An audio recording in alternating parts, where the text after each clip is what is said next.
This is the BiggerPockets Podcast, show 789. You mentioned that you're at a disadvantage in some ways, and that's true, but you're at a huge advantage in some other ways. There's a lot of other people that are under that belief that they think I'm just going to go to college for 4 years, I'm going to get a great job with great benefits, and I'm not going to have to push myself very hard, and they end up racking up a lot of student debt, getting out of college, not getting a great job they love. They do have to work hard. Life is not what they thought, and they become very bitter and unhappy. What's going on, everyone? This is David Greene, your host of the BiggerPockets Real Estate Podcast. As you already know, we are the biggest, the best, and the baddest real estate podcast in the world, here today with a Seeing Greene edition for you. In these Seeing Greene editions, I take questions from you, our listener base, and answer them for everyone to hear so we can all share the knowledge, the wealth, and hopefully the success of successful real estate investing. And today's show is awesome.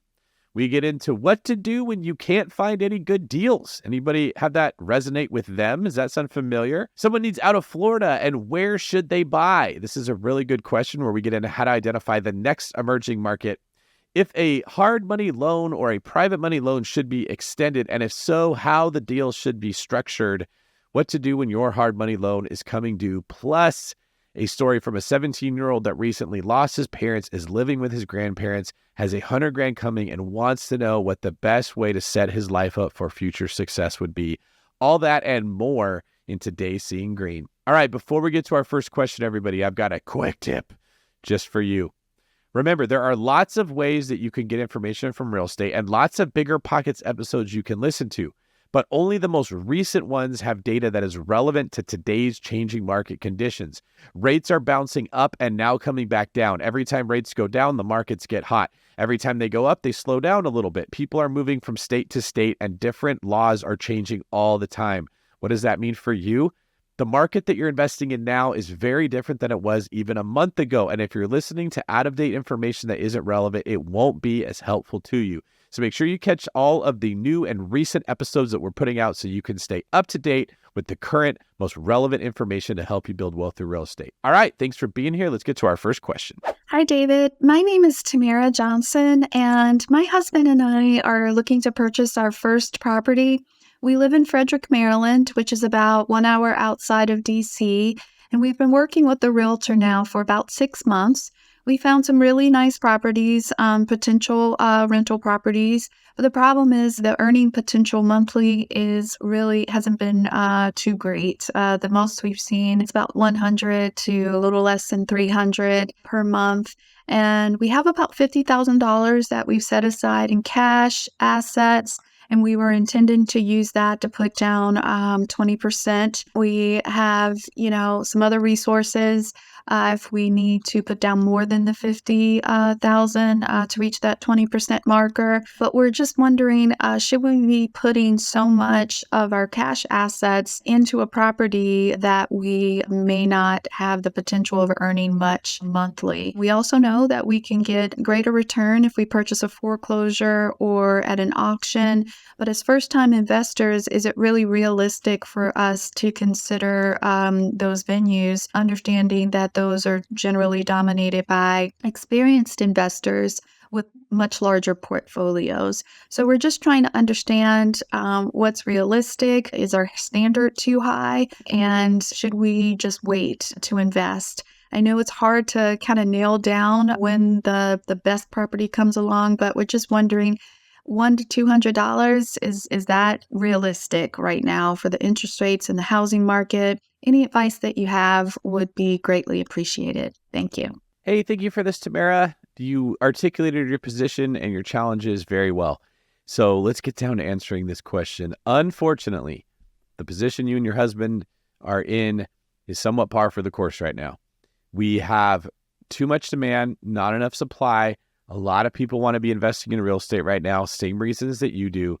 Investors are going hard after assets. People that have seen their rent go up are going hard after assets. Hedge funds and private equity are going hard after real estate assets. There's a lot of competition. So even though rates have gone up, all the people that are calling for the crash have been wrong so far. We haven't seen a crash because there's still more demand than supply.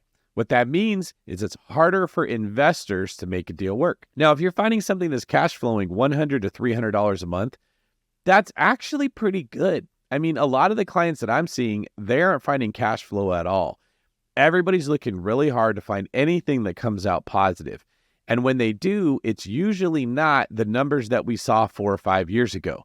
When interest rates were really low, you were able to find more cash flow. Now, you also said something I thought was very insightful. You said, should we adjust our expectations, or are our expectations too high? This is a wise way of looking at the situation, because when we are deciding if we want to move on a deal, we're usually comparing it to the other deals that we've seen, and we're gauging, is this better or worse than the average that I come across, or that the majority of the deals I see?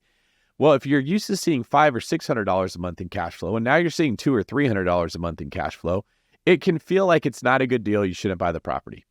But if you're comparing that to no cash flow, or even losing money, $200 or $300 a month starts to look pretty good. It all comes down to what other options you have to put that money into. So my question to you is, are there other assets outside of real estate that you can get a better cash on cash return for that 50 grand?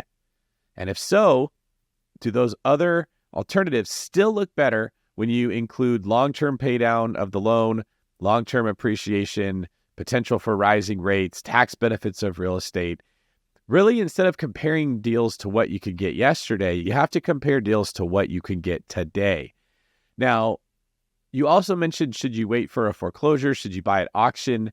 If you're buying at auction, you usually need to have cash. So you're not going to be able to buy properties in the DC area with $50,000. Even if you have more, you'd have to have enough money to pay cash for those. Then you're not going to get an inspection contingency. You're not going to get clean title. You're just going to have to hope that there's no problems with the property. Definitely not a thing that you want to get into as a beginner. When you add all this information together, it's why I've been telling so many people now's a great market to house hack. You can get rid of your housing expense. You can get into better properties with less money down, and you're not really giving up a lot of cash flow because you weren't going to find it anyways. So if you can reduce your housing expense, that's better than cash flow. And just buy something that can turn into a rental property in a year when you move out, when rents have gone up. That's a strategy that's solid. I don't know if you and your husband are willing to do that, but if you are, I would strongly look into it. And if you're not, I would advise you to look for properties that are going to appreciate over the long term more than alternatives. Look, we all want cash flow, and if we can get it, go for it. But if you can't get it, try to hedge that bet by getting a property that doesn't cash flow great, but rents are likely to go up every year more than other properties, or the value is likely to go up more every year than other properties. Put more emphasis on the location when you can't find cash flow to make up for the cash flow that you're missing out in the future. Sorry that you're in this position, but hey, it doesn't sound so bad if you're still able to find something that cash flows between $100 and $300 a month. A lot of people can't even find that. All right, our next question comes from Jeff in Denver. Hey, David, I've spent the past 4 months reading several real estate investing books like Set for Life by Scott Trench and BRRRR by you, David Greene. Now that I have some knowledge under my belt, I'm looking to take action upon the things I've learned to get some hands-on experience.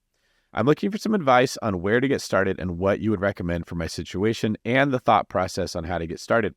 I've got a pretty good and reliable job in cybersecurity that I've been successful at. I've had one promotion every year in the past 3 years, and now I'm looking to pivot that momentum I have going in my career into real estate investing. Got about $100,000 in reserves, and I'm ready to hit the ground running to build long-term sustainable wealth.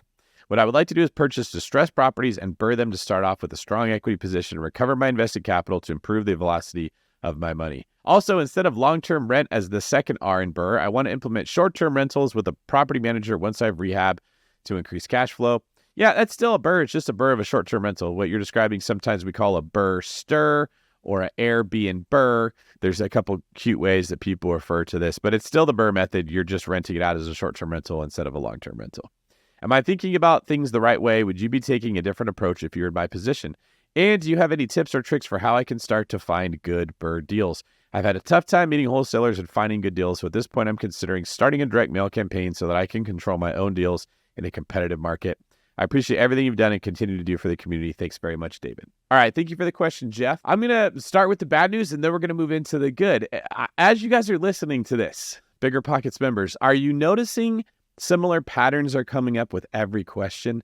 You're not alone. I'm having a hard time finding deals. I'm having a hard time finding things that pencil out. I want financial freedom. I want to build long-term wealth from real estate, but I'm having a hard time finding deals. Okay. There's a lot of buts around this problem. And if you're having a hard time finding deals, you're not alone. Our last question came from Tamara, who's having a hard time finding deals. It's hard to find deals. And that's why I've been explaining it's because there's more buyers than there are sellers right now. We can get into that in a different episode or a different question, perhaps, on why that's the case, but that's the case. So don't feel alone if you're in this possession. The best thing we can all do is just adjust our expectations. If you thought you were going to buy 3 houses and retire, stop thinking that. If you thought you're not supposed to have a W-2 job and work is for the dumb, stop thinking that. Be grateful that we have jobs, okay? It's good to have work right now. If you want to add massive amounts of equity to every deal, you may not be able to do that like you once could when there was less competition for these properties. The reason you're having a hard time finding a wholesaler or finding easy access to these kinds of deals is because other investors have jumped your spot and they're getting access to that wholesaler before you do. Starting a direct mail campaign is a thing that can be done. But if you haven't done this before, Jeff, I just want to let you know those wholesalers that you're having a hard time getting in touch with are already doing that. There are a lot of people that are already doing that. It's not a guarantee that you're going to control your own deal flow just by sending out letters. This was a very popular thing 7 years ago, 8 years ago, when hardly anybody was doing it.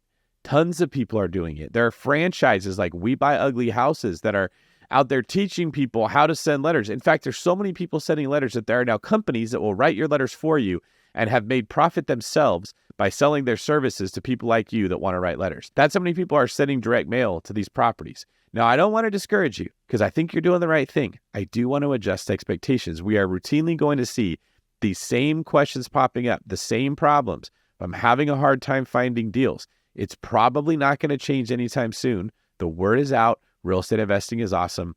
Everybody knows now. That's great for us that are listening to this. It's also not great for us that are listening to this because now everybody else is listening to this too. So what can you do when you're looking for a BRRRR? First off, let's talk about some expectations that can be reduced. You do not need to get 100% of your capital out of a deal in order to do it. That is a home run BRRRR. It's okay to get singles, doubles, and triples. Those are still better than striking out. So if you're one of those people that thinks you have to get 100% of your capital out of a deal, don't. You don't have to think that way. As long as you leave less money in the deal than you would have if you put 20% down and did your rehab, you're still coming out on top if you BRRRR. Second, everybody focuses on buying equity. In my 10 ways that you make money in real estate framework, buying equity is getting the property at a really good price. And people forget about forcing equity, which is value add. You're going to have to see an angle in homes that other people miss. You're going to have to find square footage that other people aren't seeing. You're going to have a vision for that property that other investors are missing. So when you're looking at properties, look for ways to add square footage, or what I call forcing cash flow, which is adding additional units that can then be rented out. Many deals don't work in their current form, but if you converted square footage into a second unit and added another $1,800 a month in rent, the deal would pencil out really good. So learn to look at real estate through different goggles, like Seeing Greene, for lack of a better phrase. You got to see the potential in real estate and how it could be used as an investment property rather than looking at it in its current condition and just trying to get it at a great price. Now, once you've looked at ways to force equity, now you can look into buying equity and getting it at a better price. You combine all those together, and those deals that look like they're not that great start to look good if you've won in several different areas. I hope that helps, but just remember, if it's hard, it's normal. It should be hard right now. It's going to be hard right now. That doesn't mean you shouldn't do it. All right, our next video comes from Simon Garcia in Florida. Hey, David. My name's Simon Garcia. I'm 17 and I'm in high school right now. I live with my grandparents, and my parents passed away when I was 13, and I live with my little brother and my little sister. Ever since then, and pretty much the beginning of COVID, I've been trying to find ways on how I could make a lot of money. I want to be super rich, man. Super freaking rich. But I feel like my path would be harder than most because I'm kind of in a difficult situation. However, me, my brother, and my sister, each of us received $100,000 as a donation from an organization that my parents used to work for. And we have some leftover money from my dad's farm that he sold and whatnot. And I'm asking for some guidance, man. I really want to get started on real estate. I've been starting to build some credit. You know, I became an authorized user of my grandparents' cards. I opened this little bank account on this app called Step, and I really want to get started into real estate, man. I was thinking about once I get out of high school, I could pick up a salesperson job and make some good money working at a dealership off commission and whatnot. But I don't really want to work that my whole life. That being said, the $100,000 I have access to once I turn 18. I live in this city called Weston, Florida, and these houses are expensive, man. I lived here before when my parents were still around, but we're fortunate to still be living here because I live off of Social Security with my grandparents, right? Both of them are retired, pretty old, and I'm going to get a job soon, you know what I'm saying? But it's pretty hard to balance all of that because I have to take care of my siblings, my grandparents, and I have to focus on myself as well and school. But I really want to do real estate, man. Picked up your BRRRR book and all that, and I've been reading up on it. I just got it like a week or two ago. And I was just curious on what do you think I could do with those $100,000 once I get out of high school? I know as of right now, the real estate market is going down quite a bit. And I think by the time I'm 18, it'll be a very good time to get in. Very, very, very good time to get in. But in this city that I live in, I don't really think I can do much. However, I'm very willing to move wherever. Honestly, like I had some thoughts about going to Tennessee or whatnot. A cheap, very cheap real estate market. Maybe going up north in northern Florida and see if I could start there and move, like start a new life and start making money there and whatnot. But I just want some guidance and some consolation on how I could make some money, you know? Yeah, man, that's it. Thank you for your time if you watch this video, man. All right, Simon. Thank you very much for that. First off, condolences about your parents. I'm very sorry to hear that happened. It sounded like it was probably something sudden. You're now living with your grandparents and you're not in an incredibly strong financial position. It sounds like they don't have a lot of money. It sounds like you don't have people in your family around you, at least, that were very good with money. So your heart's in the right place. You want to do the right thing, but your head is lacking direction. So you're reaching out. I think that was the right call. So it's very good to meet you. And thank you for doing that. Let me describe a few of the concerns I have, and then I'm going to tell you about some of the advantages you have in your situation. The first is I can tell there's some urgency in your voice about this $100,000 you're going to get when you turn 18, and you got to make something happen with it right now. That is a very normal thing to be thinking when you're a teenager. That you've got 17 years of experience to look back on, which is a very compressed time frame, but to you, that doesn't feel compressed at all. This is your entire life. When you become 50, 60 years old, you start to realize that 10, 15 years is actually not that much time. Whereas for you, 15 years is almost your entire lifespan. So you're going to have a sense of urgency that isn't necessarily real or something you have to have. You don't have to invest $100,000 right away. You don't have to try to time the market to get in and get really, really, really rich right off the bat. In fact, you might not even want to be really rich. You probably want something else. You probably want security so you can take care of your siblings. You probably want some significance because you feel like it's on you to make an entire life for your whole family. That's got to be a very painful and pressure-filled place to be stuck in, especially at your age. It's great you got some money coming in. I'm going to strongly advise you to not go try to spend that money right away, to not jump into real estate investing at this age and just hope that you can make it happen. It's okay to sit on that money for a long time. It's okay to put it in an account and pretend like you don't even have it. In fact, I'd rather you did that. I'd rather you pretend like you don't have $100,000, that you're broke, and you go work a job and learn some skills as if you're broke. Now, let me tell you why I think that's the best move for you to do, because I told you got some good things working for you.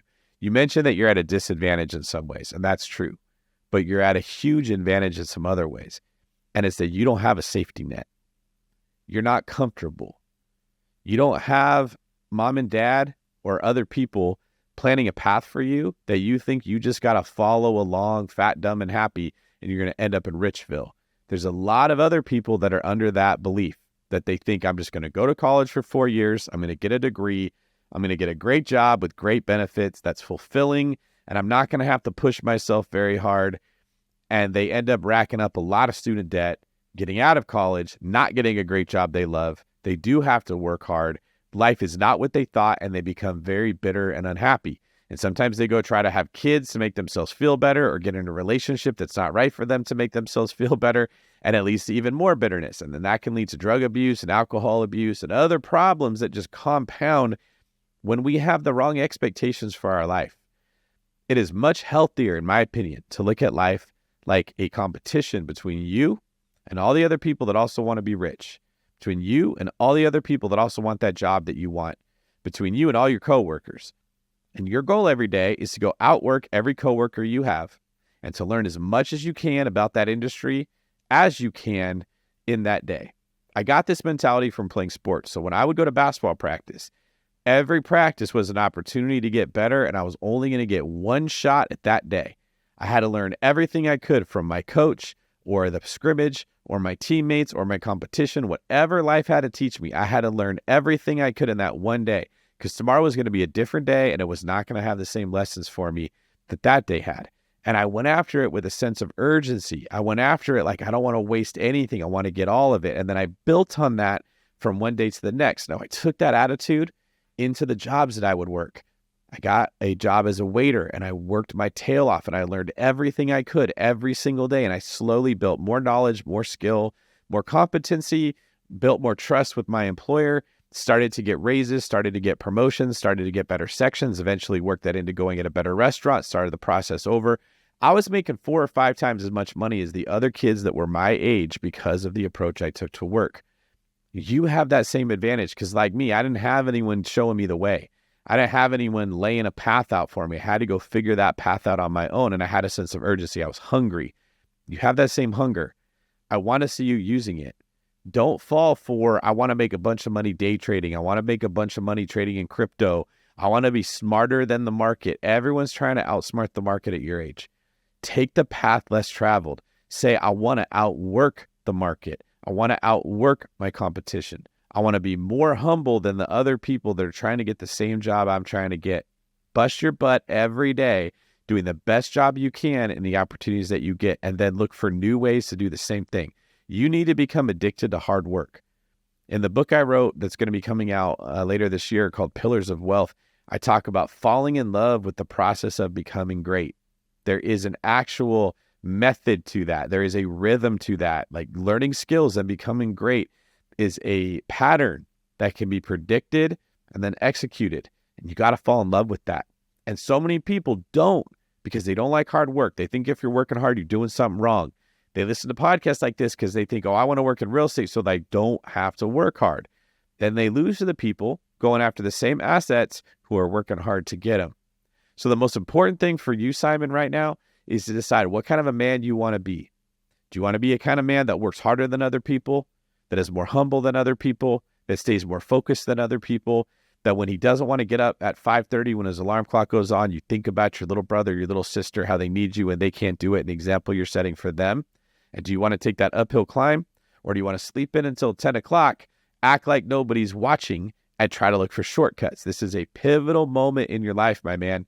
And the decisions you make right now are going to have a big impact on the quality of life that you have for the rest of your time, as well as your siblings. And you're vulnerable. You just lost your parents. You don't have people looking out for you the same ways you normally would. So you got to be extra, extra careful. Now, I know you asked for real estate investing advice, but I don't think that's the most important thing. What I want you to focus on is character advice. What type of a man do you want to be? Now, if you build up a work ethic, if you get a good job, if you consistently show up, you build skills, you will continue to make more and more money working like you're broke. Save that money. And when the time comes that you can actually buy a house and you make enough money to afford it, you have a debt to income ratio that can support it, then we're going to talk about house hacking. We're going to talk about buying a house and renting out the rooms to the coworkers that you have so that you can avoid having a mortgage expense or a housing expense because other people are paying off your mortgage while you continue to work. But the most important thing is that it does not matter what you buy. It does not matter where you invest. It does not matter how well those properties perform or don't perform. The one thing that never changes is your commitment to doing your best every single day. All right. So take a listen to this. Do some journaling, do some soul searching, talk to anybody in your family that you can trust about how you can start right now being focused, and then send me another video if you have any additional questions. Thank you for your submission. All right, everybody, thank you for submitting your questions so far. I have loved them. At this time of the show, we normally go over comments from YouTube videos of previous editions, but today I'm going to switch it up a little bit and I'm going to read some fan reviews from Apple Podcasts. Our first one comes from Coach Kaylee, and she writes that this podcast is life-changing. I recently decided to put real estate investing on my goals list a few months ago after selling a commercial property that I owned. I started listening to the podcast and I'm blown away by the depth of information provided. I listen to a podcast nearly every morning while working out. I love, love, love Rob and David as hosts. What a dynamite duo. Fun and entertaining while still being massively educational. I made so much progress just in the last month and recently joined the pro membership. So thankful to have found the podcast and excited to see what this year brings. Thank you for being raw, authentic, and transparent. What a breath of fresh air in the online space. Wow. Thank you, Coach Kaylee. Although you did say Rob and David, you should have said David and Rob. Other than that, awesome review. Thank you very much. The next one comes from an apocliver. David, in quotes, the king of simplification. Best podcast ever. Dave and Rob are amazing at educating us on real estate investing. They interview the best of the best real estate investors who tell us their story and how they started out and what they're doing to be successful. Well, thank you for that. That was a very simple review, but still a powerful one, so I appreciate it. And from Jennifer the Realtor, tons of strategy here, 5 stars. This is not an exaggeration. BiggerPockets is one of the best podcasts you can listen to as an entrepreneur. The amount of wisdom and strategy I have gained from David and Rob is incredible. Stop what you're doing and listen. That was awesome. Thank you so much, Jennifer the Realtor. If you don't mind, as you're listening to this, if you could head over to Apple Podcasts or wherever you listen to your podcast, Spotify, Stitcher, whatever it may be, please leave us a review as well. They help a ton. And for those of you that did leave reviews, those are incredible. Thank you very much for doing it. Send me a DM. I'd like to thank you personally. All right, a couple YouTube comments from episode 762 that if you go back and listen to this on YouTube, you can read them for yourself. Hi, David. Have you read Peter Zeihan's The End of the World is Just Beginning? I, and many others I bet, would love your thoughts on the future of American real estate over the next decade or two. What do the experts see happening with real estate if the global economic position of the U.S. changes in ways that Zeihan has predicted they will? Well, you definitely created some intrigue there because I have not read that book. And now I kind of want to know about it. And you didn't say anything in the comments about what it was. So I can't give any further information. But curious if you guys have read that book, why don't you go to the comments in today's show and let us know what you think about it or what you'd like answered. And we will monitor that and possibly answer that in a future Seeing Greene. From Charlie Reese 95. Hey, David, we can't decide if we should turn our first property into a duplex or rent it as a single family home. We bought our first house in Knoxville, Tennessee 2 years ago and will soon be searching for our next primary residence, focusing on the BRRRR method for now. Our first property, which we currently live in, has an unfinished basement where we can add 2 bedrooms, a bathroom, a living room, and even a kitchen. If we converted the home into a duplex, the top unit would be a 3-1 and the bottom would be a 2-1.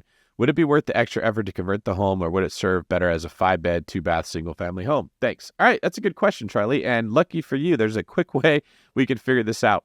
What's the rent on a 5-bedroom, 2-bathroom home? Go to BiggerPockets.com, hover over Tools, and then click on Rent Estimator and put the address of the property, look up 5-bed, 2 baths to see what the rent is, then look up 3-bed, 1-bathrooms and add it to what you find for 2-bed, 1-bathrooms and see which one is more. If it's significantly more to rent it out as 2 separate units, then just ask yourself if the extra money is worth the investment to fix up the property. It usually is if you're in an area with high-priced homes. If it's a super low-priced area, sometimes that isn't a better move.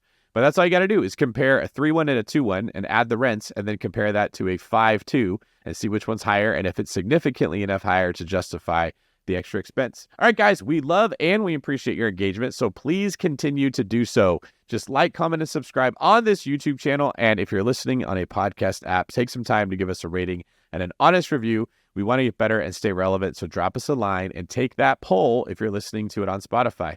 Our next question comes from Todd Mason in Boise.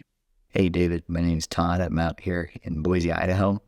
My question for you is about private money, hard money loan that I have about coming due. So a year ago, bought a property with private money. It was a year term for 7.5% interest and 2 points. And it was the year term, but I didn't have any payments due for that year. And then at the 1 year, we were going to refi and cash out the private money and move in. But since things are pretty expensive right now and it costs a couple points just to get the loan, my lender has agreed to continue the terms and I could kind of structure it the way that still benefits myself. I'm wondering, so I still have a year's worth of interest at 7.5% and 2 points, which is about $4,000. So roughly the payoff is about $25,000.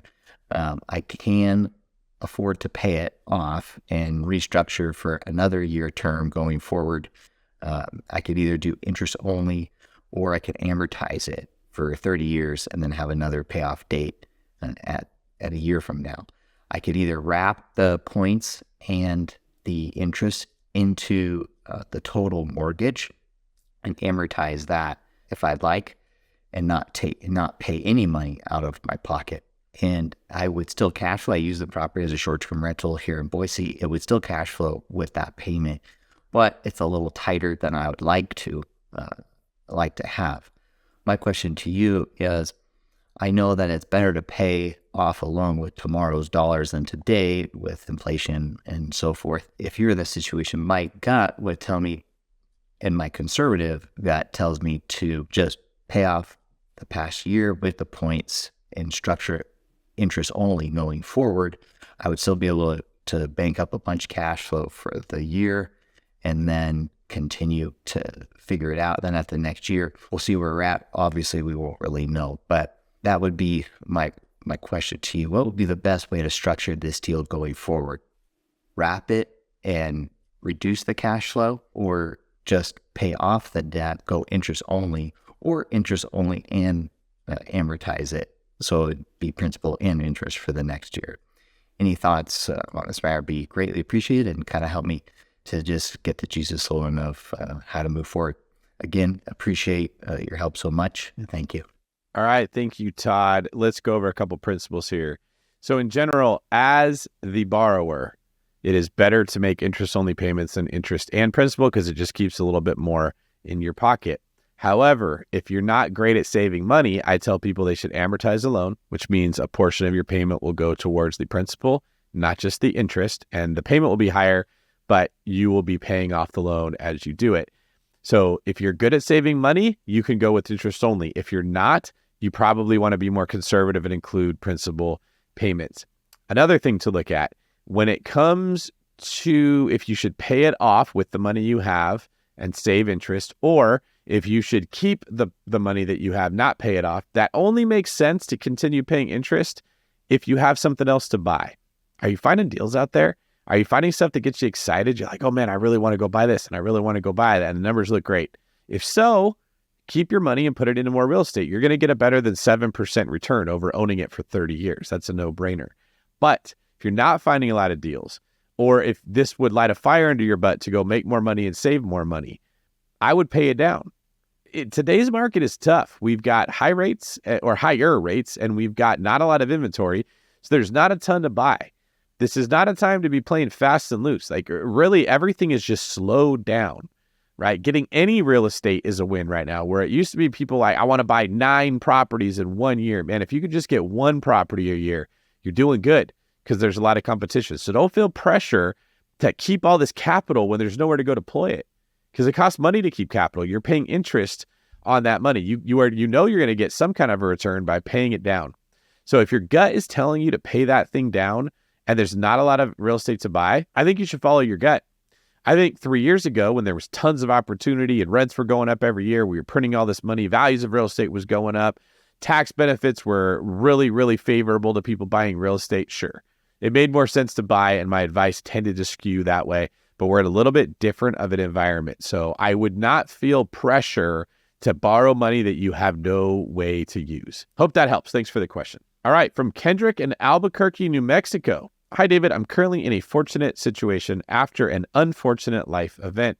In the last year, I was able to pay off my 3-2 home, and it was left an additional, albeit smaller, 3-bed, 2-bath home, which I'm renting out long term. I'm house hacking with a friend to cover the bills for my personal home. Overall, I'm cash flowing $1,100 on the home I was left, and I want to expand with some funds that were also left to me, but I'm unsure of the best way to do so. I'm interested in acquiring more single-family homes, but through my listening to BiggerPockets and a few other real estate content creators, a multifamily seems to be the preferred way to upscale.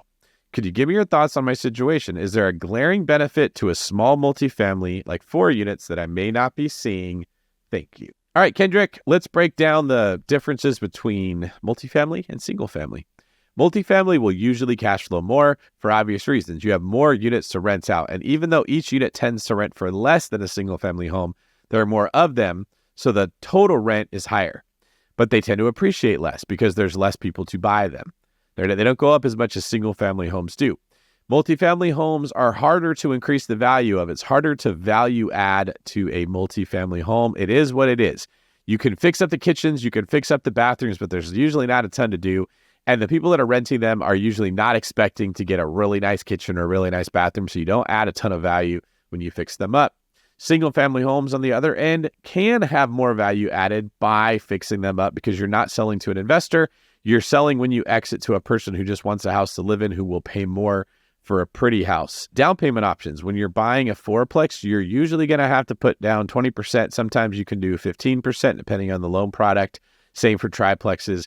With a single family home, you can put down 5% on a conventional loan. Now, I believe there are FHA loans that you can still use to buy multifamily properties with 3.5% down, but there's a self-sustainability rule that says that several of the units have to make enough rent to cover your mortgage, and usually the price of multifamily is higher than the self-sustainability rule will allow, making it very hard to use these FHA loans on those properties, which brings you back to the conventional loan where you're going to have to put 3 times or 4 times as much down to buy small multifamily than single family. So what a lot of people are doing, a lot of my clients are doing, a lot of the advice that I'm giving is to buy a single family home and convert it into something like a multifamily home by adding ADUs. Take a house, fix it up, change it, put up some walls, add some kitchenettes, turn it into 2 or 3 units that can be rented out. And now you get all the benefits of small multifamily and you get all the benefits of single family. So you win twice. The downside is it's more work. It doesn't come right out the box ready. It's kind of like IKEA. You got to put it together yourself. So my guess is the people that are telling you to buy the fourplexes aren't looking at all the information I just gave you. They're just saying 4 units to rent out is better than 1. So you're going to cash flow better with the 1. Let's take into consideration what I said there. Look at all the different angles and then let me know what questions you have after hearing this. Thank you very much for reaching out, though. I'm excited to see how things go. Our next question. I am from the DC area and have a Florida single family property that's paid off. It cash flows about $300 a month and is currently valued at $450,000. Last year, my tenants broke their lease early, and after spending a huge sum to get it back on the market and rent it again, Hurricane Ian has put it out of commission for the last 6 months. This made me realize 2 things. I need more than just 1 door, and 2, I am no longer a fan of Florida real estate because of the hurricanes. My house has been wrecked twice in 15 years, and I need to start looking at other states. I'm currently doing upgrades as I plan to use a 1031 exchange into a multifamily. I have looked at the market in my area and the multi-units are very pricey. Ideally, I would like to get something that's reasonably priced, can still cash flow and appreciate over the long term. Which cities or states would you recommend to look into where this down payment would go far? Oh boy, I love these questions. Thank you very much for that. All right, I have no doubt that you would like to find something that is reasonably priced, can still cash flow, and appreciate over the long term. This is kind of like when a single person says, I just want to find a girl that's smoking hot, already rich, super nice, never been married, very low expectations, and thinks I'm wonderful. We all would love that, right? Everybody would like that, but that person's probably already married, and that's the problem. Those deals that are reasonably priced, cash flow, and appreciate over the long term are so in demand that people buy them and then they become unreasonably priced because sellers can sell them for more. So you got to give something up. And that's a part of understanding business and understanding real estate is what are you willing to give up? If you want more long-term appreciation, are you willing to give up a higher down payment to get into a better area? Are you willing to give up the immediate gratification of cash flow? If you want more cash flow, are you willing to give up having someone else manage it because you're going to have to manage it yourself? Are you willing to give up appreciation because you might have to buy into a lower priced area where they don't go up as much? The question should be, what am I willing to give up? And I look at all the deals that I buy that same way. All right, I don't need this right now. I really want that. What am I willing to give up to get it? Now, the other part of this is there used to be cities that I could say, yeah, this city has what you're looking for. They don't have this, but they have that. You should go there. This is the only time in my career where I just don't have a city that I could say is reasonably priced, cash flows, and will appreciate. There was a time that Nashville fit that. There was a time that Atlanta fit that. Heck, there was a time that Austin fit that. There was, when I first wrote long distance real estate investing, there was a lot of options. Phoenix fit that mold. Unfortunately, those areas that are still appreciating over the long term are no longer reasonably priced, and they also usually no longer cash flow. Now, when you're trying to figure out what markets you want to be in, I can give you some advice for where to look into that in the future could work out for you. And I would concentrate my efforts, if I was you, in the South. States like Alabama, Northern Florida, Southern Georgia. I think that there's quite a bit of the population moving that way. And though they may not be they're cash flowing, but they usually don't have a ton of appreciation. I do think appreciation is likely to be experienced later because of the increasing population that's moving there. People are figuring out that they don't have to live in expensive cities like New York or New Jersey, and they're moving to where weather is warmer and prices are lower. Now, these are not traditionally appreciating markets, but I do think that is the next wave that we're going to see appreciating as people move there. I would not expect it to explode like Nashville did, like Austin did, even like Birmingham did for a period of time. Bentonville, Arkansas sort of had a little mini explosion compared to what it used to be. But I do think you will get a steadily increasing appreciation in those markets. So look in the South, look to where people are moving, look to where jobs are moving, and be patient knowing that rents will continue to increase year over year as long as people keep moving there. And eventually they will cash flow very solid and appreciate for you. Just probably won't happen in the first year. Thank you very much for the question. Glad I could help you out with that, and good luck. All right, that is our show for today. Let's recap a lot of this. First off, everybody's having the same problems, aren't we? We are all having a hard time finding good deals. But what is a good deal? Well, it's relevant. Just like we said, when you're looking for someone to date, you're single, you're trying to find the best option available for you. What you're really doing is you're trying to find the best partner compared to all of your other options. That's something to remember with real estate. While it may seem like there are no deals out there, oftentimes what that means is there are no deals as good as what I saw 2 years ago, 3 years ago, 4 years ago, 5 years ago. That doesn't mean there are no good deals. If you compare real estate to other investment vehicles like stocks, like bonds, like treasury notes, like putting your money in the bank, like certificates of deposits, like cryptocurrencies, like NFTs, it's still looking really good. I still think real estate's better than everything, which is why I think all the money is flooding to it. Heck, can you tell me a time where buying a bond was ever a bad idea, where you'd be criticized for owning too many bonds? Well, that's been happening to banks all over the country as they've been literally going bankrupt from buying too many bonds, right? This is how solid real estate is still. So keep that in mind. Don't get discouraged by the fact you're not finding the cash flow that you used to. Adjust your expectations. So much of people's programming when it comes to real estate investing came from gurus selling courses. It came from people saying, if you just buy a couple investment properties, you can quit your job. You can stop working hard. You can buy a Ferrari. You could do anything that you want with just a couple houses. And when we find out that isn't happening, it's easy to get discouraged. Well, let go of that dream. Investment properties are not meant to buy you the Ferrari. They are not meant to help you quit your job. They can get you there, of course. And if you wait long enough, yes, that will happen, but it's not going to be immediate. I think it is wiser to look at them as a way to grow your wealth, help your children's futures, and plan for your retirement. They are still amazing for that. It is still an excellent investment to buy real estate in growing markets if you're planning for the future. It is exercise in futility in many cases if you're planning for right now. So just keep this in mind as you're struggling. And remember, here's something else that's important. If you're getting discouraged and you want to quit, so does your competition. My jiu-jitsu coach mentioned this the other day. He said, hey, when you're rolling and you're really, really tired, don't make noises that let your partner know that you're tired. He told me he was in a competition one time and he was exhausted and he was getting ready to quit because he didn't think he could keep going. And he heard the guy that he was competing against making exhausted sounds and he knew, oh, I just got to outlast him. He kept going and he tapped the guy out 10 seconds later because the guy was really tired. And it was a good lesson in life. When you're feeling tired, the other person might be also. You're having a hard time finding deals, so are other people. You're getting discouraged, so are they. People are going to start dropping out of real estate investing because it's hard, and that's good for those of us that stick with it. So play the long game, not the short game. Make it a marathon, not a sprint.